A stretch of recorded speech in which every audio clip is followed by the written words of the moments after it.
Okay, fuck it. Let's just get this done. Hi, everyone. Remember when I said daily uploads? Isn't that comedic? So it's been 6 days. This is an interesting one to come back on because this is one of those haunting reviews for me. It's always been looming in the background, and I've said I was going to do since day one, and it's been gnawing away at me this week. The reason it wasn't a daily upload, by the way, the reason I just didn't go around the next day and just make it, is because I had work the next day, and work made me tired, and then when work makes me tired, I don't do anything, and then one of our guys at work, he might have COVID, so now I have to work harder to make sure everything gets caught up around there, and I'm tired, and I don't want to do this. I'm trying to do daily uploads, because I want to come back and do good stuff, and be a figure within the music YouTube community, is hard. Is hard, and to get myself back on good footing, to make myself just able to talk about music better, I need to fight the demon. This is the demon in the back of my mind. And that album is I Wrote Haikus About Cannibalism in Your Yearbook. Apostrophe S. Self-titled debut. Also, if you don't know who I am, hi, I'm August Riley. I'm a genderqueer music person, as it says in my Twitter, I think. Anyways, let's just talk about this record. So, across this week, while I wasn't making the video, I made sure to listen to as much San Francisco-based hardcore as I could. Re-listened to all the classic Black Flag records. In particular, I listened to Damage twice. I rechecked out the Minutemen, and then a bunch of other important hardcore bands from that area, because oftentimes when we think of emo music, which, if we want to be technical about it, I Wrote Haikus About Cannibalism in Your Yearbook is not really an emo band, it's a scrams band. The difference between the two is up to a lot of debate depending on how much you like talking. I'm going to keep it relatively short because I still feel like such an idiot when it comes to emo. There's so much more that I need to learn. But the general consensus with emo is that it mainly sticks to the Midwest and the East Coast. And you don't typically see too many things happening in California, despite that being arguably the birthplace of hardcore, only really fighting for the claim to the genre's existence with Washington, D.C. I found it really interesting checking out Black Flag and comparing it to I Wrote Haikus About Cannibalism in Your Yearbook, because it's very different in many ways. Of course it is. It's separated by 30 years, you might be saying to the screen. But there are certain things that are very similar in regards to it. The hardcore sound is very much alive within I Wrote Haikus About Cannibalism in Your Yearbook. There's, I don't want to do it to this mic, but lots of screaming, lots of very angry, very emotional lyricism and stuff like that. The drums in this record, too, are just incredible. Absolutely thrashing, destructive. It hits you with all the weight in the world. This album has many things in it that you can very clearly trace from, okay, Black Flag over here, Black Flag, DOA, bands like that, to this group. But it's also very, very, very inspired by what emo was around it. For reference, for those that do not know this record too well, this album was released in, I don't know the exact date, and because I suck. Look, I'm not trying to properly slay this demon, I'm just trying to put it away and walk past it, so this isn't going to, again, these aren't going to be the most researched of reviews, it's just more me talking, but from what I've heard, people want that, so whatever.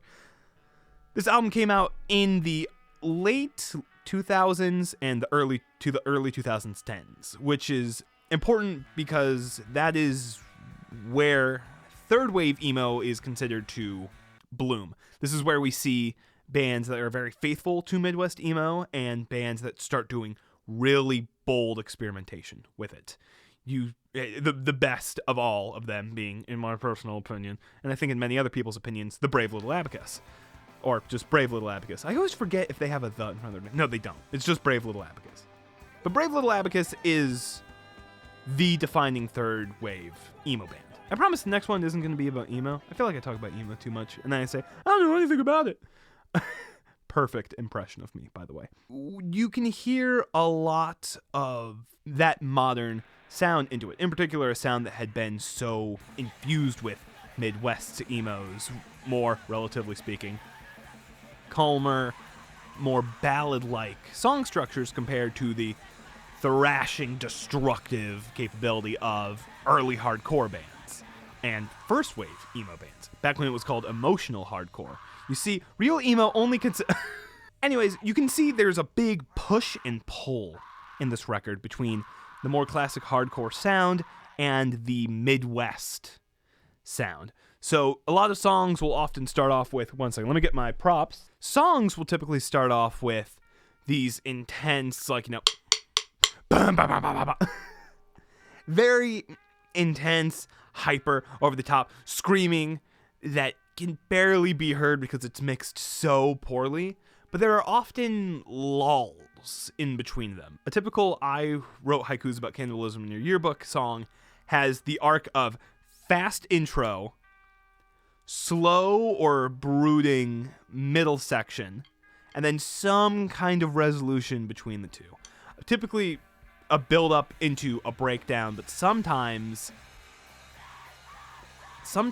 the build-up is all that lasts, and you have these really deep emotional moments with no real release, and it kind of leaves you there in this very awkward moment. It's very, very, very cool. Very, well, emotional. I'm so good at my fucking job, guys.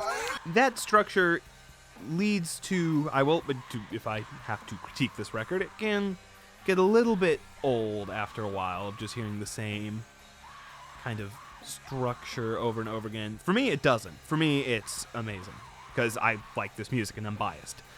That fusion is the really gripping thing, for me at least. The really gripping thing in this album, because it's these two forces that are familiar with each other but aren't exactly the same anymore. I don't want to say it's like a dad beating the shit out of his son kind of thing, but it's close-ish. So bad at metaphors. See, I just wanted to slay this demon and get it out of my life forever because I've been promising it for so long and I just needed to get it done and out there, even if it is sloppy, because perfectionism has been ruining my life. Anyways, there are a lot of other things that really make this album stick to the hardcore sound more than its Midwest contemporaries. For an example, the lo-fi production, the first immediate thing you will notice on the first track, Untitled 1, by the way, this band didn't bother to label any of its song titles, it's just Untitled 1, Untitled 2, Untitled 3, Untitled 4, Untitled 5, so on and so forth. The first thing that you're really going to notice is this buzz that sits throughout the entire record. And I like it, personally. I think it adds to the atmosphere because I know what sound the band is going for. It's going for lo-fi, metal, and hardcore bands, where that was kind of the point. Quick music lesson for those who are wondering why this record sounds like it was recorded on a Radio Shack cassette tape player. There was a lot of prestige in punk's do-it-yourself attitude during its birth and through its development and fermentation in the 80s and then into the 90s. 80s being more hardcore, 90s being more grunge. This is a gigantic oversimplification for the people that actually know. I'm sorry for not going in depth. A big part of that was trying to do everything on your own, because the big revolutionary thing about punk was that you didn't need to be the glamorous rock star with all the backing and all the money and shit like that to make music that can reach everyone. That you have these subgroups that are wanting to see themselves in these songs. And you don't really get that when you hear a song about how much money you have or how glamorous you are, and you're like, I feel like a piece of shit. See, that's why I purposefully did not shave yesterday, and purposefully look like shit today, and purposefully am wearing a robe I haven't washed in like a week. I am trying to appeal to you. When it was a little bit more classy, it was saving up money, going to a studio, and then as your own record label that like you and a couple of friends are made together, you then send out records to a printing company. And you say, hey, here's our master. give us vinyls, that way we can go around and sell them, blah, blah, blah. Doing all this without a major label and contracts and things that suck the souls out of music and musicians. And some people wanted to just skip the studio entirely, so you have a lot, and I mean there is a lot of emo music, a shocking amount of emo music that is just, okay guys, we're going to stand around a cassette tape and just pray. and that was the sound, and it felt raw, it felt real, because even with bands that didn't have too much coin, you can really hear the basement. You can hear the passion. You can hear the drums that are out of tune. You can hear the cheap guitar amp. It just felt more, for lack of a better term, real. So that sound kind of became its own defining aesthetic. Even now, it's really, really impressive how much we have moved forward, and yet how we still want this sound, because again, it's real. You really believe lyrics like, surviving a broken heart is so hard, but once you do survive, you realize that you are so much stronger than you ever knew. Then repeated over a vamp, you're so much stronger than you ever knew. That part's so good on this record. Very Midwest emo. That, when I was talking about the contrast between hardcore and more Midwest emo stylings, that is the perfect example off of Untitled 9. But anyway, you believe the lyricism a lot more because there's a lot less stuff in the way of songwriter and your ears. If it's just a single mic in the middle of the room, it just kind of just feels more genuine.